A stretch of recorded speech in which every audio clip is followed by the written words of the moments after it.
lai ni khu anai tai ki gel pavin phat ni hung so ta lo ding khan don lai lung ngai pha lo ho da la na hu hin Krista Giêsu gi san loi sin red chan hung in te mi thiêng ho la tâu ding in nang zong na zao na dem ki khol se din lang na ta san na chu ding de pe zing in na ta san ma san Krista Giêsu tha kang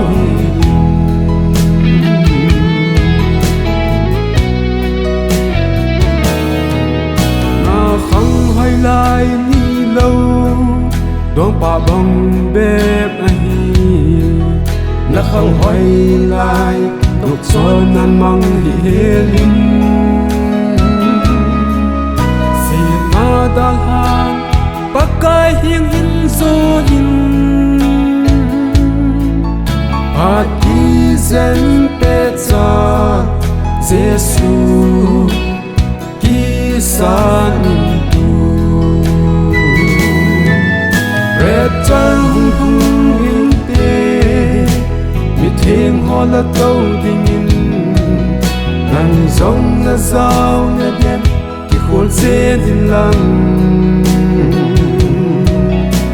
na ta san na chu ding de pe zing in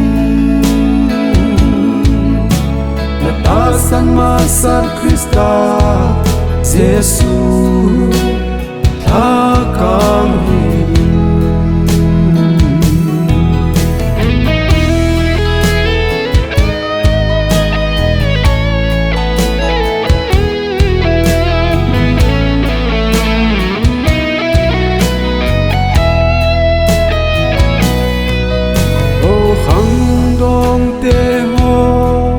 chính thầy dừng kia hong phao vinh lệ hình có tuy mấy to bông à bê thầy hà in quay mà à hin ngà lâu hel đình na khang đón lại xin ba thế gin xin xin red chan hung in te mi thiêng ho la tâu ding in nang zong na zao na dem ki khol se din lang na ta san na chu ding de pe zing in na ta san ma san Krista Giêsu tha kang na ta san ma san Krista Giêsu